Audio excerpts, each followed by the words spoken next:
Assalamualaikum warahmatullahi wabarakatuh. Perkenalkan, nama saya Putra Mesa Dewa dari kampus Institut Sepiani. Jadi di sini saya akan menjelaskan tentang PPA pasal 21 tentang pegawai tetap, PPA pasal 21 pegawai tidak tetap, PPA pasal 21 bukan pegawai. Jadi saya akan membahas studi kasus pegawai tetap yang pertama. Tuan B mulai bekerja di PTY pada tanggal 1 Oktober 2024. Tuan B berstatus tidak menikah dan tidak memiliki tanggungan. Tuan B menerima atau memperoleh gaji sebesar 17.500.000 per bulan dan membayar iuran pensiun melalui PTY sebesar 100.000 per bulan selama tahun 2024. Perhitungan PPA pasal 21 Tuan B sebagai berikut. Jadi di sini dimulai dari bulan Oktober, gaji bruto 17.500.000, tarif efektif bulanannya kategori A 8%, hasilnya 1.400.000.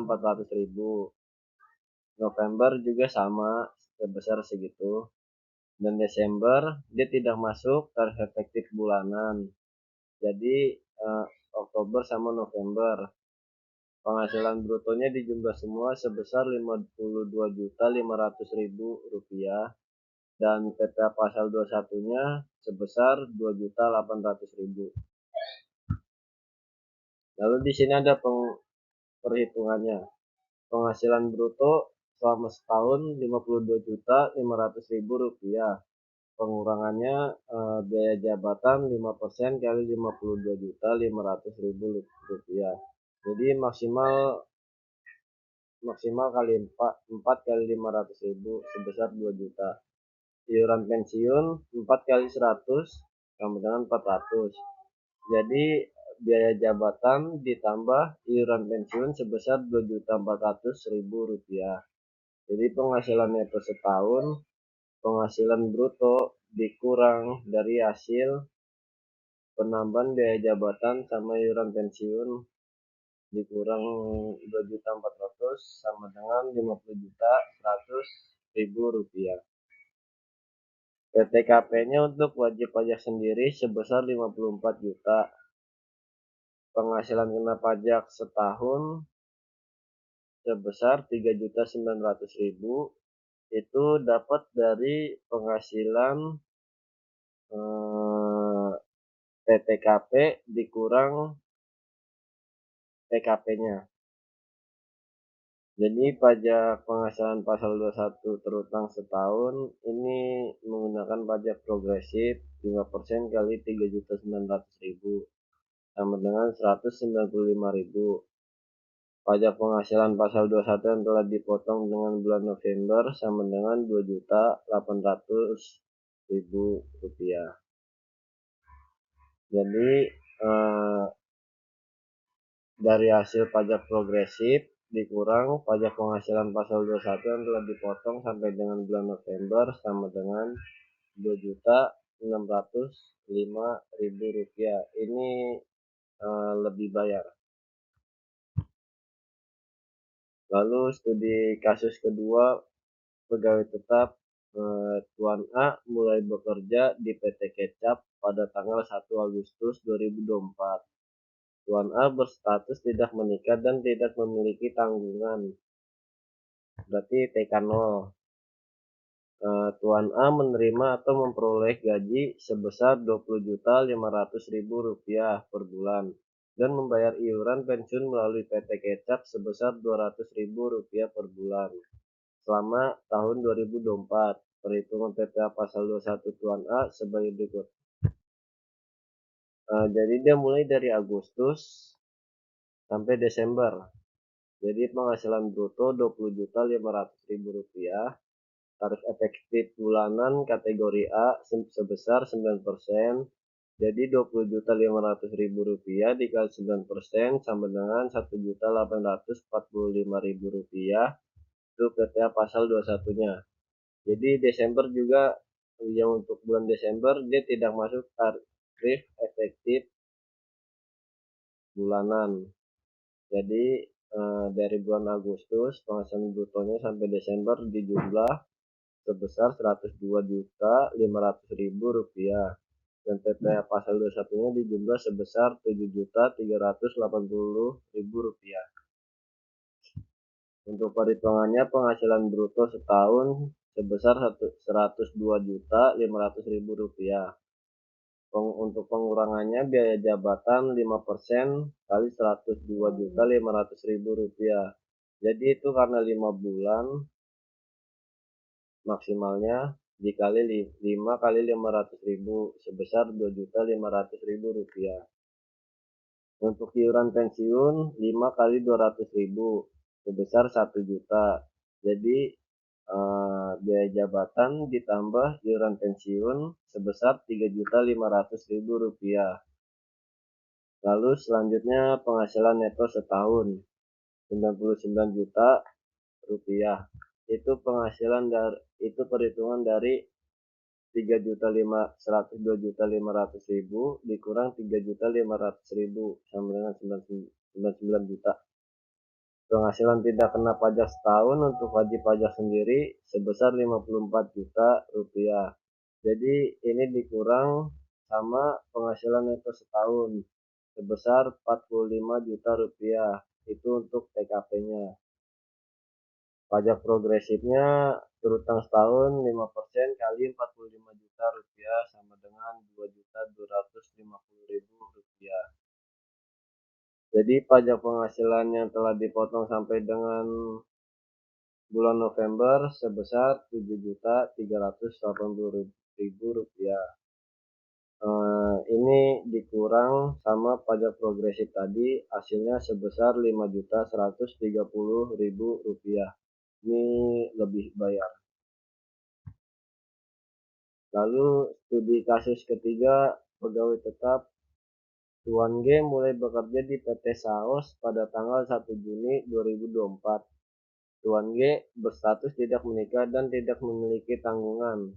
Tuan G menerima atau memperoleh gaji sebesar 19 juta rupiah per bulan dan membayar iuran pensiun melalui PT Saos sebesar 300.000 rupiah per bulan selama tahun 2024. Perhitungan PPh pasal 21 Tuan G sebagai berikut.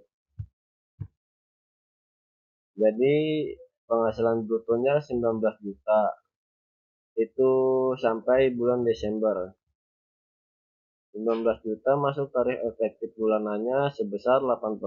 Jadi PPh pasal 21-nya sebesar 1.520.000. Jadi penghasilan bruto dijumlah sampai bulan Desember sebesar 133 juta rupiah. Dan untuk PPh pasal 21-nya dijumlah semua sebesar 9.120.000. Jadi di sini ada perhitungannya. Penghasilan bruto setahun sebesar 133 juta rupiah. Untuk pengurangannya biaya jabatan 5% kali 95 juta. Jadi karena itu 7 bulan maksimal 7 kali 500.000 sebesar 3.500.000 rupiah. Untuk iuran pensiun 7 kali 300.000 sebesar 2.100.000 rupiah. Nah, ini ditambah biaya jabatan sebesar 5.600.000 rupiah. Untuk penghasilan neto setahun, penghasilan bruto setahun 133 juta rupiah dikurang dari hasil biaya jabatan ditambah iuran pensiun sebesar 5.600.000 sama dengan 127.400.000 rupiah. Itu untuk penghasilan neto. Untuk penghasilan tidak kena pajak setahun itu wajib pajak sendiri sebesar 54 juta rupiah. Penghasilan kena pajak setahun sebesar 73.400.000 rupiah itu dari penghasilan neto dikurang TTKP. Jadi penghasilan pasal 21 terutang setahun 5% kali 60 juta sebesar 3 juta, 15% kali 13.400.000 sebesar 2.010.000 itu ditambah jadi 5.010.000. Ini pajak penghasilan pasal 21 yang dipotong dengan sampai dengan bulan November sebesar 6.080.000. Nah, ini ditambah sama pajak progresif yang tadi Jadi pajak penghasilan pasal 21 yang lebih dipotong sebesar Rp1.070.000. Jadi selanjutnya ada studi kasus perhitungan TPA pasal 21 atas pegawai tidak tetap yang penghasilan tidak secara bulanan. Tuan B bekerja pada PT X pada bulan Juli 2024. Tuan B melakukan pekerjaan perakitan Lego selama 10 hari. Atas penyelesaian pekerjaan tersebut, Tuan B menerima atau memperoleh penghasilan sebesar Rp6.500.000, sehingga jumlah penghasilan bruto sehari sebesar Rp6.500.000 dibagi 10, ini karena 10 hari, sama dengan Rp650.000. Untuk perhitungan TPA pasal 21-nya menggunakan tarif efektif harian sebesar 0,5% dikali Rp650.000 sama dengan Rp3.250. Selanjutnya kasus kedua, Tuan P bekerja pada PT JJ. Tuan P menerima atau memperoleh penghasilan harian berdasarkan jumlah unit TV yang diperbaiki dengan besaran penghasilan yang diterima atau diperoleh sebesar Rp500.000 per unit. Tuan P menyelesaikan perbaikan TV sebanyak 10 buah dalam sehari dan menerima atau memperoleh penghasilan sebesar Rp5 juta. Perhitungan TPA pasal 21 menggunakan tarif pasal 17 UU PPh sebesar 5% dikali 50% dikali 5 juta, yaitu Rp125.000.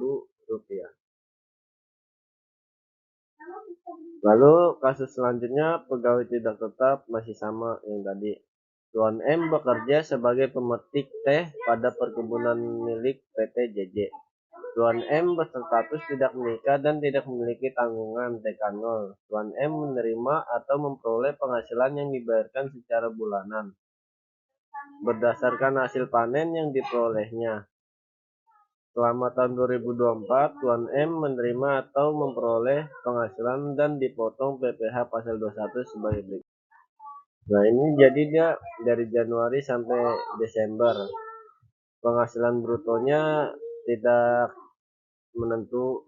Dari Januari 2 juta, tarif efektifnya 0%. Jadi kenapa 0%? Karena dikenakan tarif efektif bulanan di atas 5.400.000. Jadi 0%. Untuk Agustusnya 6 juta, tarif efektif 0,75%. Jadi PPh pasal 21-nya Rp45.000. Untuk September penghasilan 3 juta 0%, Oktober 4 juta 0%, November 7 juta, tarif efektifnya 1,25%, sebesar hasilnya Rp87.500.000. Jadi penghasilan bruto dijumlah hasilnya Rp46 juta. Dan untuk PPh pasal 21-nya sebesar Rp132.500.000. Jadi ada studi kasus selanjutnya, bukan pegawai penghasilan atas jasa dokter gigi di rumah sakit.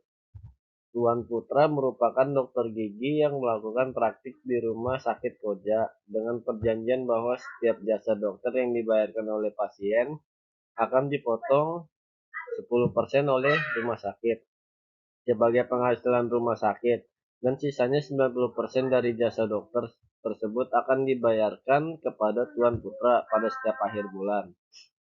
Selama tahun 2024, jasa dokter yang dibayarkan oleh pasien praktik Tuan Putra di Rumah Sakit Koja sebagai berikut.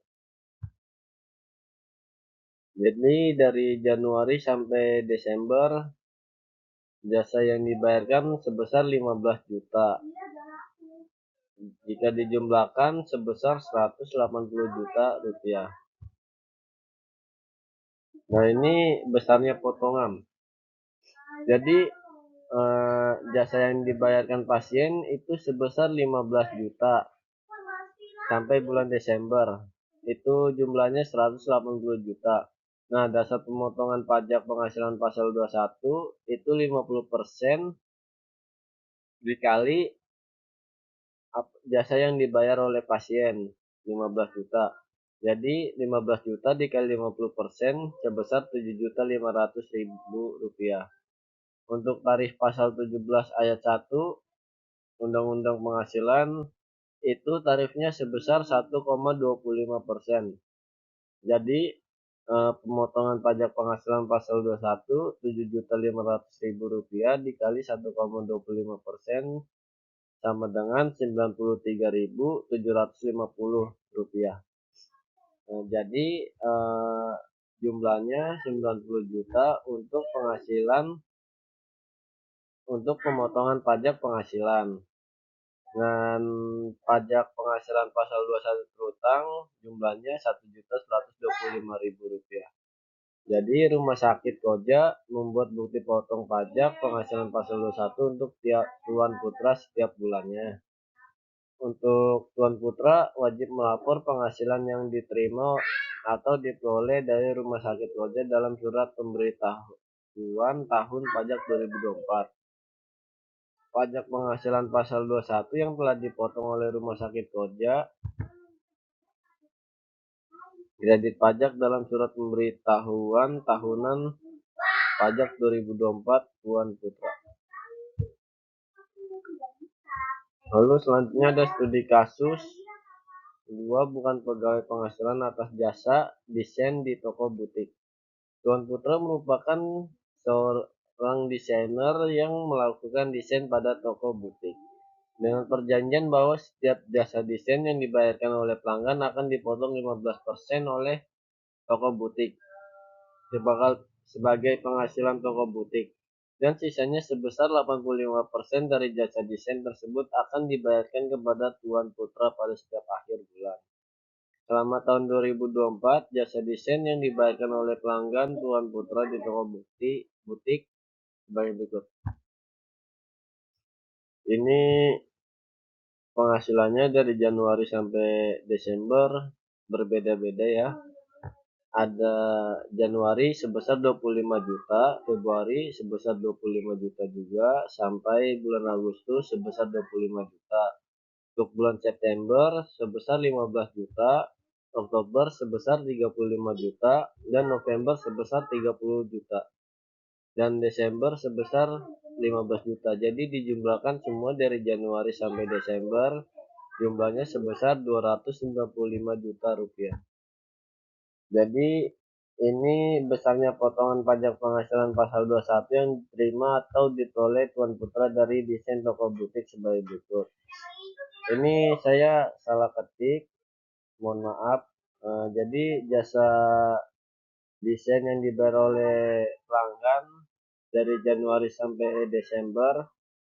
Januari sebesar 25 juta sampai Agustus 25 juta. Untuk bulan September 15 juta, Oktober 35 juta, November 30 juta, dan Desember 15 juta. Jadi dijumlah semua hasilnya 295 juta. Nah, jadi di sini saya akan menjelaskan dasar pemotongan pajak penghasilan pasal 21. Jadi penghasilan jasa desain yang dibayar oleh pelanggan itu dikali 50%. Jadi 25 juta kali 50% sama dengan 12.500.000 sampai seterusnya. Dan itu dijumlah semua hasilnya sebesar Rp147.500.000. Untuk tarif pasal 17 ayat 1 huruf A Undang-Undang Penghasilan itu sebesar 1,25%. Jadi pajak penghasilan pasal 21 terutang itu dari dasar pemotongan pajak penghasilan pasal 21 dikali tarifnya 1,25%, hasilnya 156.250 sampai seterusnya, dan itu dijumlah hasilnya Rp1.843.750. Jadi toko butik membuat bukti potong pajak penghasilan pasal 21 untuk Tuan Putra setiap bulan. Dan Tuan Putra wajib melapor penghasilan yang diterima atau diperoleh dari toko butik dalam surat pemberitahuan tahun pajak 2024. Pajak penghasilan pasal 21 yang telah dipotong oleh toko butik merupakan kredit pajak dalam surat pemberitahuan tahunan tahun pajak 2024 Tuan Putra. Lalu selanjutnya kita membahas studi kasus ketiga bukan pegawai penghasilan atas jasa joki Mobile Legends di PT Muntun. Tuan Putra merupakan joki game Mobile Legends yang melakukan joki di PT Muntun dengan perjanjian bahwa setiap jasa joki yang dibayarkan oleh pelanggan akan dipotong 10% oleh PT Muntun sebagai penghasilan PT Muntun dan sisanya sebesar 90% dari jasa joki tersebut akan dibayarkan kepada Tuan Putra pada setiap akhir bulan selama tahun 2024. Jasa joki yang dibayarkan oleh pelanggan Tuan Putra di toko di PT Muntun sebagai berikut. Jadi ini untuk penghasilan jasa joki dari pelanggan Januari sebesar 30 juta sampai Agustus 30 juta, September 25 juta, Oktober 20 juta, November 20 juta, dan Desember 30 juta. Jadi dijumlah dari Januari sampai Desember sebesar 335 juta rupiah. Jadi besarnya potongan pajak penghasilan pasal 21 yang diterima atau diperoleh Tuan Putra dari joki Mobile Legends di PT Muntun sebagai berikut. Jadi jasa joki yang dibayar pelanggan dari Januari sampai Agustus sebesar 30 juta. Untuk bulan September 25 juta, Oktober 20 juta, November 20 juta, dan Desember 30 juta. Jadi dijumlah semuanya hasilnya 335 juta rupiah. Di sini perhitungan dasar pemotongan pajak penghasilan pasal 21 dikali 50%. Jadi jasa joki yang dibayar dikali 50%. Jadi 30 juta dikali 50% sama dengan 15 juta sampai bulan Agustus, 15 juta sampai seterusnya. Dan dijumlah semua 160 juta 500 ribu rupiah. Dan tarif pasal 17 ayat 1 itu sebesar 1,25%. Untuk pajak penghasilan pasal 21 terutang itu dari pemotongan yang tadi dikali tarifnya 1,25%, hasilnya 187.500 rupiah sampai seterusnya dijumlah 1.843.750 rupiah. Jadi PT Muntun membuat bukti potong pajak penghasilan pasal 21 untuk Tuan Putra setiap bulan. Tuan Putra wajib melaporkan penghasilan yang diterima atau diperoleh dari PT Muntun dalam surat pemberitahuan tahun pajak 2024. Pajak penghasilan pasal 21 yang telah dipotong oleh PT Muntun merupakan kredit pajak dalam surat pemberitahuan tahunan tahun pajak 2024 Tuan Putra. Jadi segitu aja saya menjelaskan dari hasil PPT saya, kurang lebihnya mohon maaf. Ya, jadi gitu aja. Assalamualaikum warahmatullahi wabarakatuh.